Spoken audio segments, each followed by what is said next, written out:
Welcome everybody to question 7, the end of the paper, the most difficult question you're going to get, and it is a circle question. So let's start off by defining our circle. We have x minus a squared plus y minus b squared equals the radius squared. And what that means is you have coordinates a, B, that will be the center of your circle, the center of the circle, and r squared, well, r is the radius, so r is the radius. So let's crack on with the first one. That just tests our basic circle knowledge. So find the coordinates of C. So we've got x squared plus y squared minus 4x plus 12y plus 15 equals 0. Very long, quite annoying, but we can restructure it slightly. Let's get the x's towards the left, minus 4x. Then let's have the y's, let's have a different colour for y's, plus y squared plus 12y. And finally, plus 15 equals 0. So, the way we can solve this and get it into that form we saw a minute ago is to do our completing the square bit for this. So, if you remember, I hope you do remember, we say x minus, x plus or minus the half of this is minus 2, so x minus 2, all squared. Take away the square, it's always take away the square of this number. So minus 2 squared is 4, so minus 4. Then let's do the same for y, so plus brackets y plus half of 12, which is 6, minus the square of it, 36. Should put a squared there. Careful to be consistent with it, and plus 15 equals 0. So then we can tidy it up. Let's do that. So x minus 2 all squared, that stays the same, plus y plus 6 all squared, that stays the same, and then we have minus 4 minus 36 is minus 40, plus 15 is minus 25. Let's add 25 to both sides.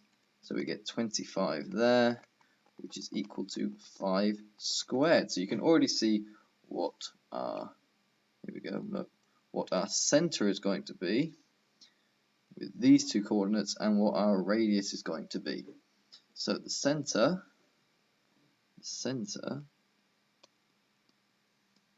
is going to be 2 there because it's x minus a, remember, x minus a, and minus 6 because it is y minus b.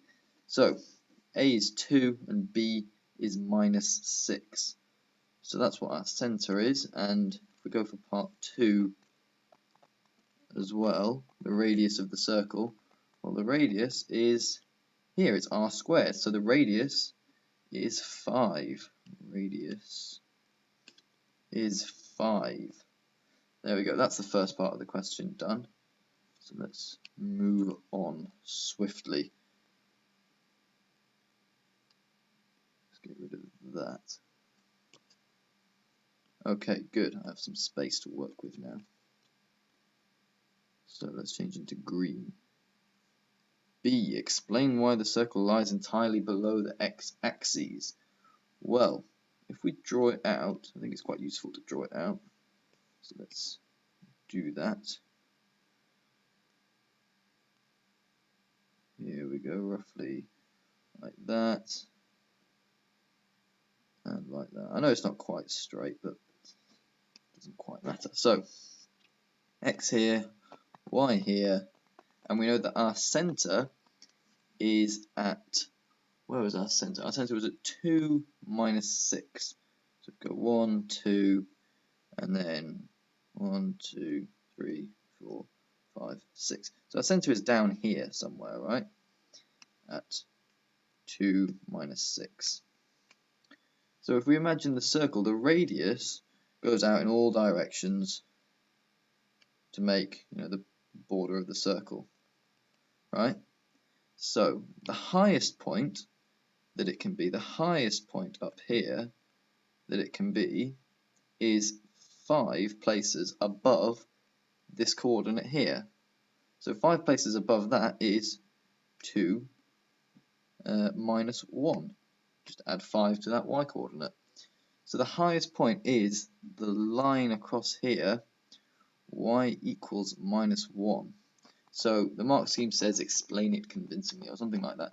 As long as you say that the center of the circle is more than 5 places below the x-axis and the radius is 5, therefore it is below the x-axis, that's what you need to put for that question. But it's best if you explain it in your own words, really. Or you can look at the mark scheme if you like, whatever you want. So let's get rid of that. Good. Next one, we have to show that PC squared. Right, I actually really don't like this question. I think it's a horrible, stupid question that got put in there, but we have to deal with it because we don't get to choose the questions we do. So what it's asking for is the difference between p. P is, what is it, 5k. So we don't know what k is, but somewhere along the line 5, the line x equals 5, and what it's asking us to do is the distance between p and c. C is 2 minus 6. So to do the difference between 2 points, we've got to use Pythagoras, which is a squared plus b squared equals c squared. You know that already, of course. So c squared in this case is this one here. It's pc squared. So pc squared is going to be equal to the difference between 5 and 2 squared. So use another colour. So 5 minus 2 squared plus k minus minus 6. K minus minus 6. So k plus 6 all squared. And then we need to start timesing it out. So 5 minus 2 is 3. 3 squared is 9. Phone again. I should turn that off really when I make these videos, but never mind. Then this part here, k squared plus 6k plus another 6k, so plus 12k plus 36. And then make it neat for the end. K squared plus 12k plus 45, which is what they were going for, I believe. Yes, it is. Of course it is. So, like I said, I really don't like that question. I think it's a stupid question, really. But we've got to deal with it, so that's how we do it. Right, next part. Hence show. So use what you did before to show that k squared plus 12k plus 20 is greater than 0. So what they want us to do here is use our knowledge that the difference, because it says p is outside the circle, so that means that the difference between p and c, p to c, is greater than the radius. Because if it was less than the radius, it would be inside the circle, but it's greater than the radius, so it's outside the circle. So if PC is greater than R, then PC squared, or to use brackets like that, there you go, PC squared must be greater than R squared. So if it is, then let's write out what we had before. What did we have before? So k squared plus 12k plus 45 is greater than the radius squared, which is 25. 25. So if we make that a bit neater, let me get rid of this thing at the bottom. There we go. That's gotten rid of. Now, If we take 25 from both sides, we'll eradicate that. K squared plus 12k plus 20 is greater than 0, which is what they were after. That's what they were looking for. So the last part, it's find the possible values of k. And this might be tricky especially if you're tired at the end of an exam, but bear with me because it's not too tricky at all. Treat that, what you just found a second ago, this k squared plus 12k plus 12k plus 20, treat it as a quadratic. Okay, do what you would normally do. You get k plus 10, k plus 2 is greater than 0. Let's change colour to red. Okay, so I need to get rid of this at the bottom here. Right. So then we know if it was an equals, let's say it was an equals here, equals 0, then we would say that k is equal to minus 10 and minus 2. But it isn't an equals, it's a greater than. So what it's saying is we have some quadratic, let's draw it out, some quadratic, oh that's wrong, let's do a straighter one.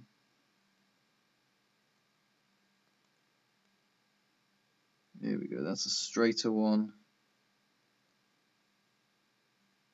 There it is. So we have some quadratic that comes down here and goes up here. So we know it's a positive, we know it's a U shape because it's a plus x squared. So plus x squared will give us a U shape, and then minus x squared will give us a kind of N shape.